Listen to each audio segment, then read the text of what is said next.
Welcome, guys, to Metallurium Pages. It's a great pleasure to talk with you about Blighted Eye, this first album, Agonist Bespoke, and more things related to the metal world in general. So we'll start by asking, how are you doing today? How is the band during the last couple years? Yeah, I'm doing good. Just getting up, drinking my morning coffee. Yeah, starting the day with a interview. Off to a good start. Yeah, doing good. Yeah, same. Having my coffee as well. And yeah, we've been just working the last few years towards releasing this album. Oh, okay, nice. So we're talking about now, when do you start writing songs for this new album? Because the band starts in 2019, you release an EP in 2020, so now we have 4 years later this first album. So when do you start writing songs for this new album? Or are those songs are new, or perhaps rescue any composition that they will have for your EP, or perhaps for a different project? Who knows? Um, yeah, I think it started in 2021, and um, it was all new songs. I kind of don't really like using leftover songs. If I didn't use something for a release, I just want to delete it, basically. But yeah, 2021 we started writing, and I think by the end of 2022 it kind of wrapped up, and then yeah, we Okay. recorded it. The beginning of 2023 is when we started recording everything. Okay. So, and how do you feel about this new release compared to your previous EP? Because your previous EP, which came out during the difficult times, the pandemic. Yeah. Oh, yeah. Um, Go ahead, Kyle. Oh, hi there. Popped in a little late. I mean, I think most bands kind of experience this releasing something during the pandemic where, there's a bunch of people who have the time at home to work on a bunch of new music, but you don't really have the ability to get out there and promote it and play it for anyone. So, the entire time we were working on Agonies, we've been finally getting out, starting to play live, even though we formed in 2019. Our first show wasn't, I think, until summer of 2022. So it's been, you have a little bit more of an ability to actively be promoting in a live context versus, just constant social media drip feed to people. So I think that was a little bit different compared to when the EP first came out. Um, yeah, I don't know if you want to add anything more to that, Chris. No, I mean, think you summed it up pretty good.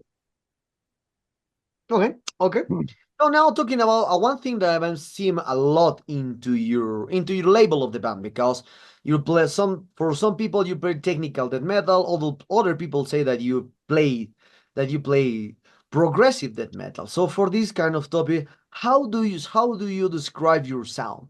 Is Um, progressive? Is technical? It is still death metal or not? Who knows? I That's mean, such a loaded question.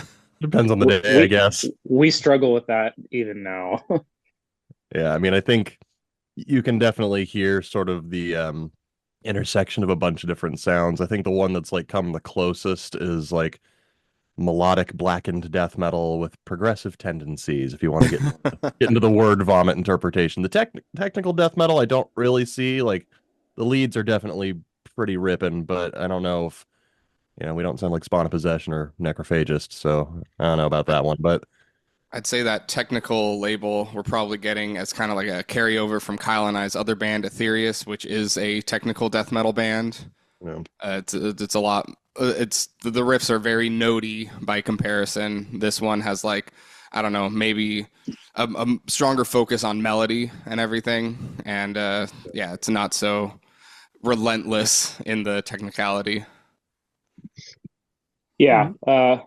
I've never been good with genre labeling and stuff like that. So yeah, I mean, um, I just kind of always saw us as sort of a death metal band that has like influences and other things like black metal and a little bit of progressive tendencies, but it's not like Dream Theater or anything.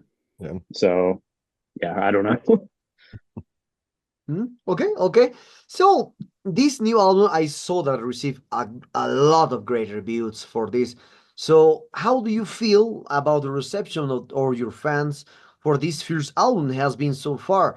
What have the reviews been like for you? Do you usually read reviews or criticisms that are a lot online? And how do you take these old reviews? I see a lot of points, 9, 8, good points for this new album.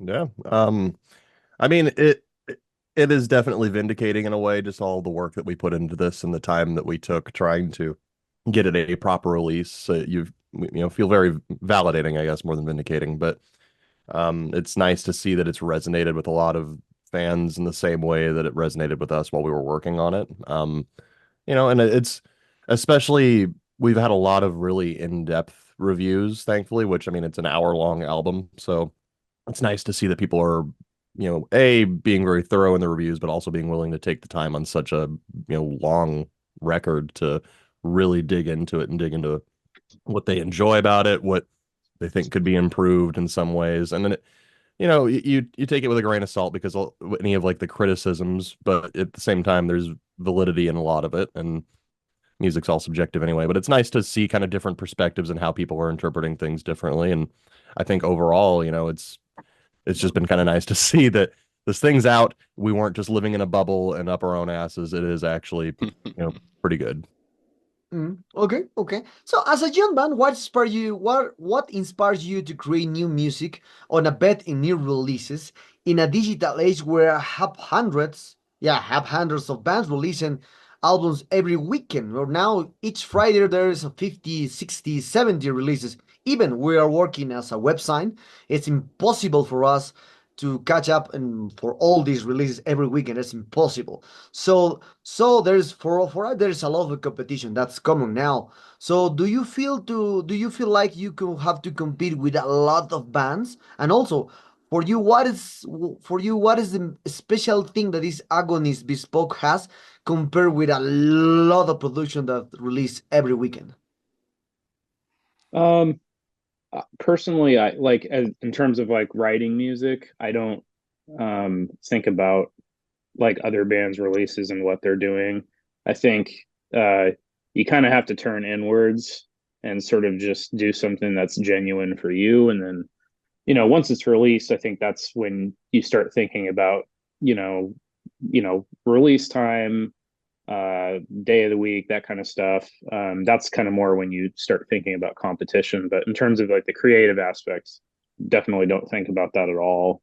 Yeah, Um, it's definitely once you get into the marketing phase where you have to be a little more cognizant of release dates and how much is coming out in a given month, and you know, you don't want to necessarily if you want to make sure you're getting the most eyes on it, you don't want to necessarily drop the album on the same day like the new Black Dahlia Murder drops or any of these like huge bands that are going to have going to be getting all the tabloids and everything pumping their stuff up. So that's a little bit more of a delicate dance and an internal discussion between us and the label, but I think what Chris said, I don't the creative process I don't think is competitive. If anything, you see something in another band's doing, it's can be very inspiring in a lot of ways. Like, oh wow, they really took a big swing and a big chance on this new record.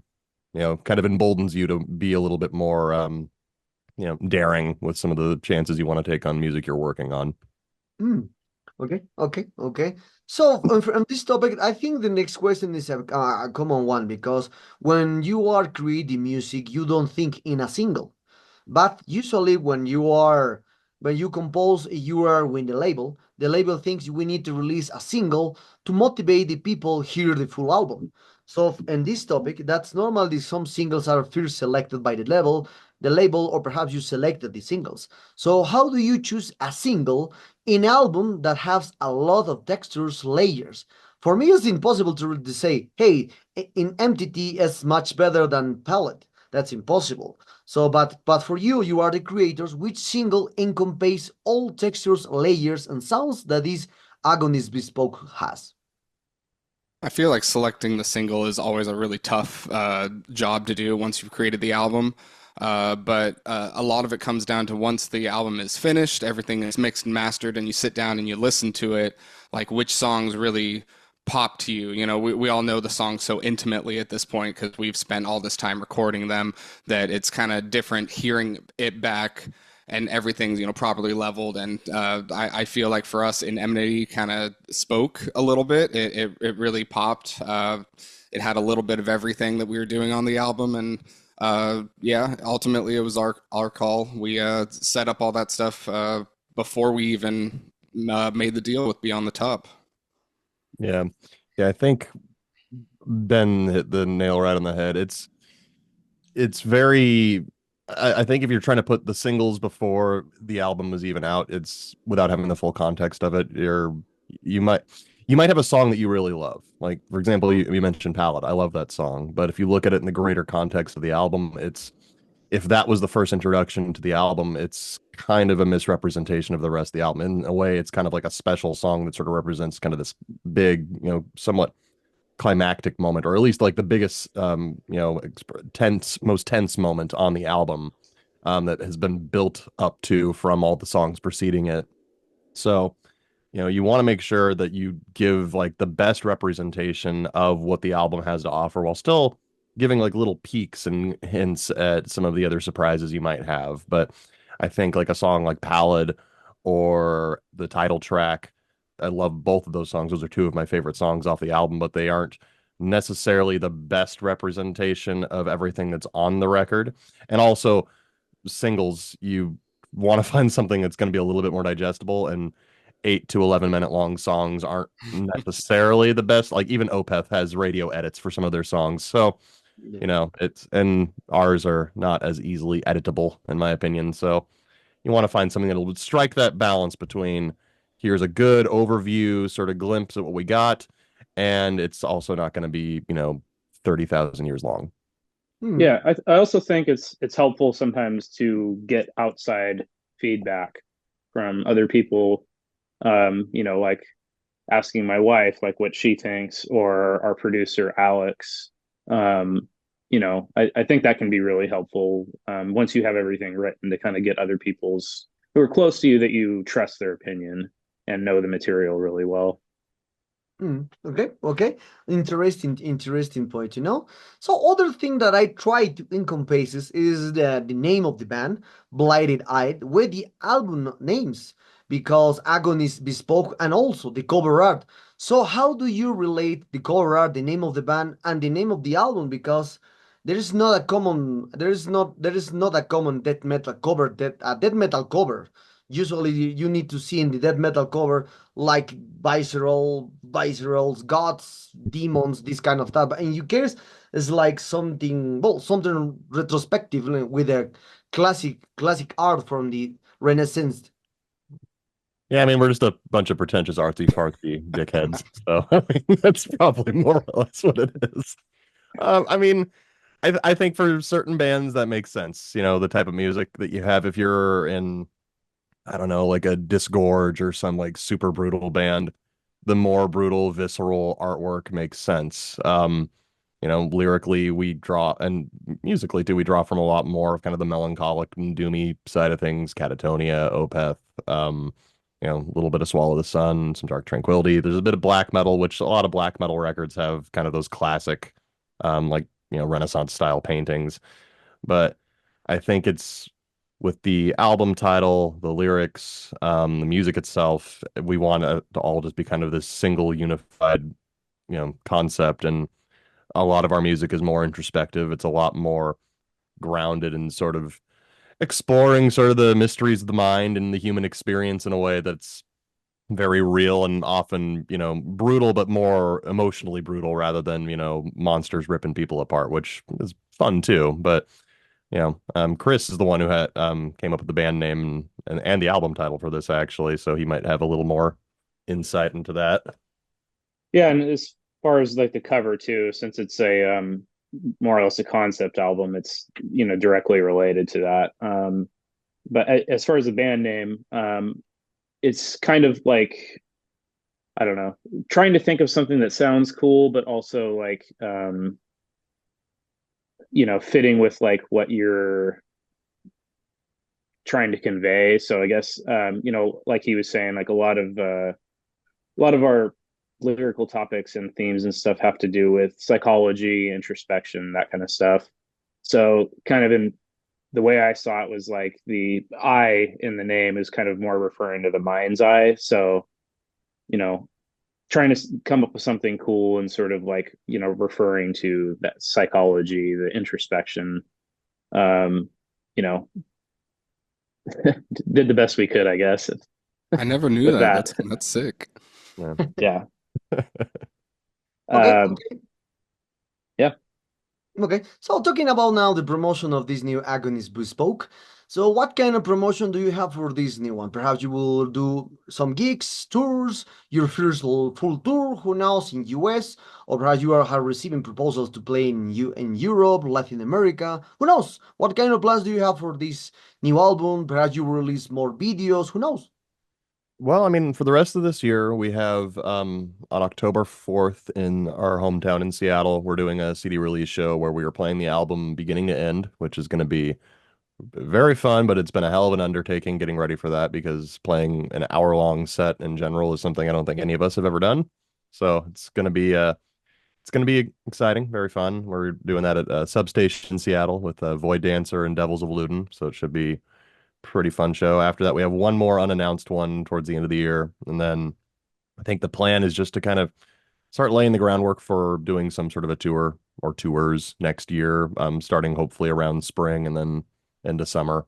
It takes so much time to actually like plan these, and usually you got to be planning very far ahead to get decent routing and hopefully not conflict with other big tours. I know Ben and I, our other band, we had a tour where every night Deicide was basically playing up the street from us Oh my God. in like Yeah. every city that we played at. So, it was I think 2022, so competition for tours was high. Every band was touring that month, and it was There was even one night where we played at the same venue in a different room as Deicide. yeah, that was pretty cool. I got to poke Yeah. my head in and like, oh hey, it's Glenn Benton, Yeah, Steve. there he is. Neat. But yeah, I mean, it's just planning right now for next year. Really, we've two more shows. February, January and February. Out here, the winters get pretty brutal and the roads get pretty scary. Not trying to be driving a van through 14-foot snowbanks and things like that. So hopefully, we'll just wait until it warms up a little bit, get out there. And we've got a few friends that we've been talking to, but just kind of planning. We might do some more videos. We've talked about doing that. I think during the downtime when you're not touring, it's the best time to be putting out some videos or doing some other content that people can enjoy and consume. I feel like that's a dirty word nowadays, content, but Okay, okay. So on the other hand, I imagine you must also mention sometimes that your sound is reminiscent of certain bands, especially for the critics, that may have inspired you. That's completely normal now. So, but have you ever been told that you sound like a certain band when you really don't? not a certain band, but we have gotten the deathcore comparison a few times recently, and that is, That one doesn't make any sense to me. and I There's have, not a single breakdown on this album, and it's nothing against breakdowns. They're heavy and all, but it's like it's not what our sound is. So that one just shocks me more than any other. yeah, that's been the only one that's really confused me. The other ones I can kind of see in there, and obviously we get a lot of the influences we named at the beginning of this, but yeah, deathcore has been really confusing. The tech death one's another one that's a little confusing, but I at least can kind of understand it considering the members. But God, there was one weird. I can't remember what it was. It'll probably pop up in my head in a second. But Hydro grind. it's just stupid, weird genres that people are just making up. I'm like, that's not real. I always think it's interesting hearing other people's perspectives on what you sound like, because it's always through the lens of what they know and Mm. sometimes what they don't know. So, maybe some of the deathcore things is just like I said, like through the lens of what they're familiar with, and they hear some kind of similarity. But yeah, that one also confuses me. Okay. Okay, as I mentioned in the first question, so we will talk about now other kind of things because we spoke of the album, the cover art, these kind of topics, the single, that's the promotion. But now we will relate some things with your style that a lot of people saying that you're playing progressive death metal. Because I remember when I was in the 90s, when Nocturnus, Atheist, Opeth, the first wave of the progressive death metal appeared in the world with these kind of bands. I remember very well the press didn't know what exactly put, just progressive because I don't know, they grow and they play some hard, not death metal, but some hard. It's grow and progressive. Yeah, progressive death metal, let's put it. So that Mm. so but now the things change completely because you can see there is a lot of progressive stuff as you or other bands in the world. So they're more related with the death metal riffs and with the progressive stuff. That's more solid now. So for you that you are involved into this style, did you think that we still consider that the Opeth, Cynic, on Nocturnus, or Opeth and Cynic are the first progressive death metal bands in the world? Yeah, I would definitely say they were the pioneers of that genre. I mean, I can't imagine what it was like listening to this style of music in the 90s and then hearing Cynic for the first time with the Focus. Like, I mean, by the time I heard them, so many people had already emulated the style that it was a lot easier for me to like bridge into that stuff. But yeah, Opeth, Cynic, that they are huge in like the musical influences for me, and I'm sure for the other guys too.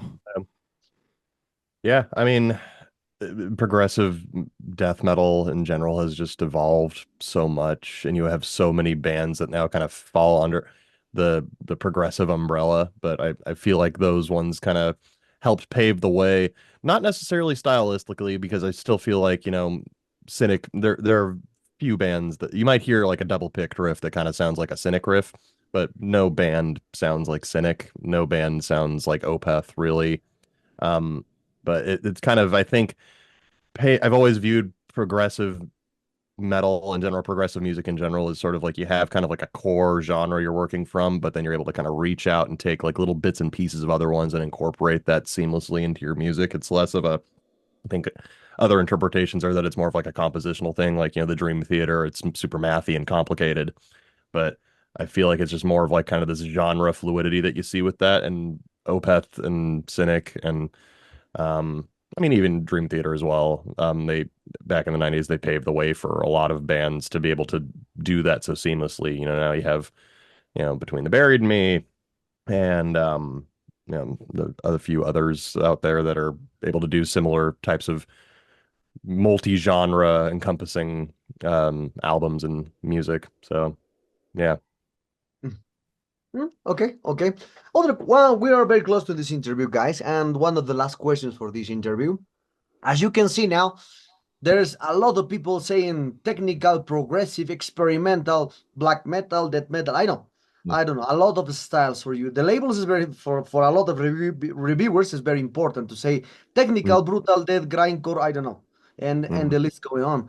So, but I remember when the death metal appears in the 80s. I remember very well when I hear for the first time Death, Morbid Angel, and you hear a sound from a song from Morbid Angel, and that sound is very technique. That sound it is very technical. The death metal always be technical since the beginning. So Mm-hmm. for you, are you agree that some people still saying that technic or separate weights with technical death metal stuff, progressive death metal stuff, when always the death metal brings more technicality than the black trash heavy? I mean, I think it depends because I mean, you could look at like Emperor, and that is far more technical than a lot of death metal bands that were coming up around the same time as them. I think Or it's always, Dissection. yeah, or Dissection. It's always a fine line between, like, I think the technical and progressive. You're kind of splitting hairs at a certain point because like Dream Theater is incredibly technical, but you wouldn't call them a tech band.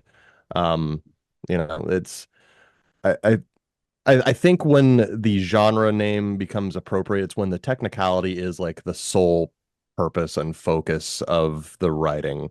Um, you look at bands like Necrophagist or Spawn of Possession, where like the compositions are insanely technical. They're progressive in certain ways, but the explicit displays of technical showmanship is kind of front and center, and that's the purpose behind that. And I think that's where the technicality comes in. But you're right. I mean, like you look at the second you heard Pete Sandoval, just blasting his ass off, it's like, okay, that's far more like difficult drumming than you hear from, your typical, like From like Striker Slayer. or Guns N' Roses or anything that was going on then.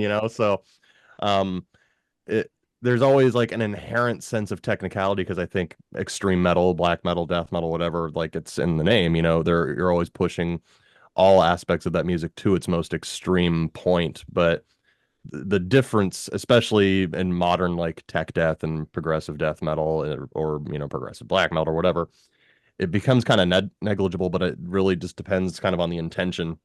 I think if the intention is just to be like, first fragment where you're like, look at these virtuosos that can just play their asses off, um, then you can kind of see where the technical designation makes sense. But you look at a band like Artificial Brain or Gorguts or something where those are also incredibly technical, but it's more focused on atmosphere and creating kind of these darker soundscapes and just weirder sounding experimental songs. It feels more in the progressive realm. So it's splitting hairs, I think, at the end of the day. I think that's why genres are always kind of a difficult talking point for a lot of bands and PR people and reviewers, because you're trying to find that reference point and really figure out what something is. But at the end of the day, it's like it, it ultimately doesn't matter, I think, just because you can find kind of bits and pieces of all of these within a band if you look hard enough. So To circle back to that point from earlier about the all the competition out there, the advent of the I don't know, the very useful home studio now has led to so many people being able to put out music there that yeah, every genre line is blurred now just because, everyone's done their take on how they want to do metal music, where they have a little influence from this, a little influence from that. We're one example of that, but there's so many out there that yeah, just putting everything into a little box is very difficult now. Hmm. Yeah, Okay. and I think also with the technicality, metal has always kind of been um, pushing it. Metal is a genre of extremes. It's always kind of been any time that you like any time period you could look at, and metal was kind of pushing technicality. I mean, if you look at the early 80s, with like Metallica and Slayer and all that, they were very technical at that time. Now looking back at that, like sure, there's lots of bands that are coming out now that are more technical, but back then, they were very technical. So yeah, I yeah. mean, I think that's always kind of been um, an aspect of metal that's kind of been present. Yeah. Hmm. Okay, okay. Well, guys, the sad moment arrived at this interview. I hope you enjoyed this interview as I did, and thank you very much for your time. This Agonist Bespoke is a tremendous album. We put a great score on our web. So congratulations on this the first album. It's a great one. So maybe you have something to add to your Latin fans and Metallica followers.